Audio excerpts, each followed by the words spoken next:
Assalamualaikum warahmatullahi wabarakatuh. Perkenalkan, nama saya Wahyu Fatmala. Saya dari jurusan Pendidikan Matematika. Nah, pada pertemuan kali ini yang akan kita bahas adalah bilangan berpangkat. Nah, bilangan berpangkat ini merupakan salah satu materi di kelas 9 SMP. Nah, sebenarnya yang akan dibahas lebih detail di sini adalah mengenai sifat-sifat bilangan berpangkat. Namun, sebelum itu kita akan membahas dulu mengenai definisi dari bilangan berpangkat itu sendiri. Nah, sebenarnya bilangan berpangkat itu sendiri telah kita pelajari pada saat sekolah dasar, yaitu bilangan berpangkat 2 dan bilangan berpangkat 3. Nah, untuk lebih jelasnya kita akan ke contoh dulu. Jadi di sini ada contoh bahwa misalkan bakteri itu membelah diri menjadi 2 setiap 1 jam sekali. Maka kita bisa buat tabelnya seperti ini. Ini waktu dalam satuan jam.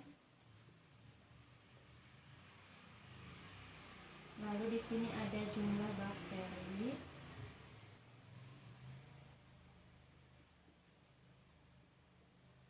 Dan di sini ada pola perkalian. Nah, tadi kan disebutkan bahwa dalam 1 jam, setelah 1 jam bakteri itu akan membelah diri menjadi 2. Artinya setelah 1 jam bakteri itu akan menjadi 2. Nah, setelah 2 jam bakteri itu kan tadinya ada 2, berarti yang satu bakteri membelah diri jadi 2, satu bakteri lagi membelah diri jadi 2. Jadi 2 tambah 2 adalah 4. Setelah 3 jam berarti kita cari kelipatan dari 4, jadi 8. Nah, setelah 4 jam berarti jadi 16 dan seterusnya. Ini kita buat tabelnya dulu. Nah, ini pola perkaliannya kita bisa tulis 2 sama dengan 2. 4 itu sama dengan 2 kali 2. 8 itu sama dengan 2 kali 2 kali 2. Dan 16 itu sama dengan 2 kali 2 kali 2. Seperti itu kan? Kali 2. Maaf, kurang 1. Nah, berarti kita lihat di sini kalau kita menuliskannya kelipatan 2 yang lebih besar lagi, itu akan membuat angka 2 perkalian 2-nya semakin banyak pula kan. Jadi semakin banyak waktu yang kita butuhkan untuk menulis perkalian 2 tersebut. Nah, ini sebenarnya bisa disederhanakan dengan cara kita menuliskannya jadi 2 pangkat 1. Ini 2 pangkat 2. Yang ini 2 pangkat 3. Dan yang ini jadi 2 pangkat 4. Nah, dari mana sih kita bisa tuliskan di sini pangkatnya 2, pangkatnya 3, pangkatnya 4. Nah, ini sebenarnya kita lihat di sini 2 kali 2 kali 2. Di sini angka 2-nya, perkalian 2-nya sebanyak 3 kali. Berarti kita bisa sederhanakan jadi 2 sebagai basis atau bilangan pokoknya, lalu dipangkatkan sesuai dengan jumlah perkaliannya. Jadi 3. Begitupun yang 2 pangkat 4 juga sama. Nah, dari contoh tadi kita bisa dapat simpulkan bahwa yang dinamakan dengan bilangan berpangkat adalah suatu penyederhanaan dari bentuk perkalian atau perkalian berulang dari suatu bilangan pokok atau basis yang sama. Kita lihat kan tadi yang disebut basis atau bilangan pokok itu yang menjadi perkaliannya 2 kali 2 kali 2 kali 2 kan, bilangan pokoknya adalah sama 2 gitu. Jadi bisa dinamakan bilangan berpangkat jika perkalian tersebut memiliki basis atau bilangan pokok yang sama. Atau bisa kita tuliskan bentuk dasarnya seperti ini. A pangkat N itu sama dengan A kali A kali A dikali A sebanyak N.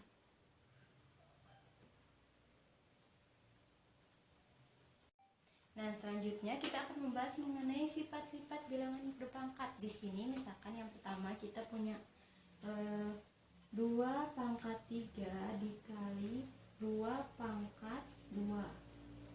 Nah, ini gimana sih? Ini kan sama ketika kita menuliskan 2 kali 2 kali 2 sebanyak 3 kali kan. Lalu ini kan operasinya kali, pindahkan ke sini.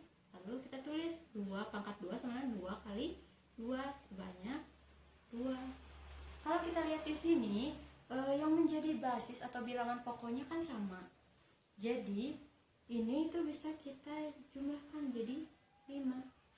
Atau kita bisa tuliskan di sini 2 pangkat 3 dikali 2 pangkat 2 itu sama dengan 2 pangkat 3 ditambah 2. Jadi pangkatnya kita jumlahkan, hasilnya adalah 2 pangkat 5.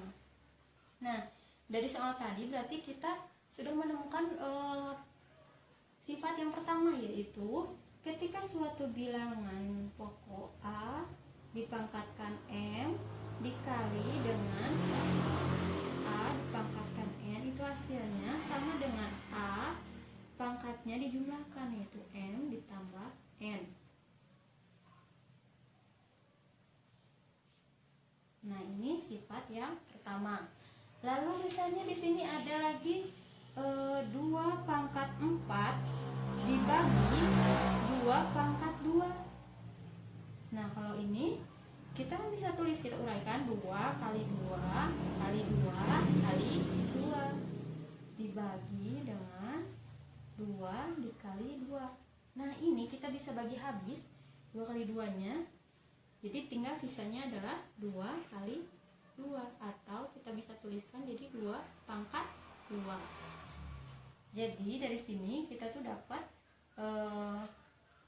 rumus. Jadi 2 pangkat 4 dibagi 2 pangkat 2 itu sama dengan A pangkat M per A pangkat N itu sama dengan A M dikurangi N. Ini itu dihasilkan dari tadi kan. Yang ini 4 kali, yang ini 2 kali. Jadi 4 dikurangi 2. Jadi hasilnya 2 pangkat 2. Lalu ini sifat yang untuk selanjutnya gimana kalau misalnya ada 2 pangkat 0? Itu gimana sih? Nah, 2 pangkat 0 ini bisa kita tulis jadikan 2 pangkat 3 dikurangi 3. Sama aja kan, 3 dikurangi 3, 0. Jadi ini tuh bisa kita tuh lihat tadi sifat yang kedua. Ketika pangkatnya dikurangi berarti kan menghasilkan pembagian. Jadi ini tuh bisa kita tulis 2 pangkat 3 dibagi 2 pangkat 3. 2 pangkat 3 berapa? 8 dibagi 8, hasilnya adalah 1. Nah, ini adalah sifat yang 3. Ketika suatu bilangan apapun kecuali 0 dipangkatkan dengan 0, maka hasilnya akan menjadi 1. Lalu sifat yang keempat itu ada, nah selanjutnya sifat yang keempat itu ada A pangkat M dipangkatkan N itu sama dengan A pangkat M dikali N. Nah, contohnya itu misalnya ada 2 pangkat 3 dipangkatkan 2. Ini kan berarti 2 pangkat 3 dikali 2 pangkat 3. Sebanyak 2 kali kan. Maka ini kan tadi sifat yang pertama tinggal jumlahkan pangkatnya jadi 2 pangkat 6. Nah, ini tuh sama ketika kita kalikan langsung. Jadi 2 pangkatnya kalikan langsung 3 kali 2. Jadi hasilnya akan sama 2 pangkat 6. Nah, itu sifat yang keempat. Nah, gimana kalau sekarang ada A pangkat negatif N itu 1 per A pangkat N. Nah, ini sifat yang kelima. Kita bisa perhatikan ini dari sifat yang kedua. Nah, yang kedua itu kan tadi ketika ini kan posisinya di bawah 2 pangkat 2-nya. Nah, sehingga kita tuh bisa jadi 4 dikurangi 2 kan. Pangkatnya jadi ke atas, jadi dikurangi. Jadi ini juga sama, ketika ini pangkatnya negatif, maka kita bisa rubah posisinya jadi di bawah, jadi A pangkat N. Nah, seperti itu. Sekian dulu yang bisa saya sampaikan, semoga bermanfaat. Wassalamualaikum warahmatullahi wabarakatuh.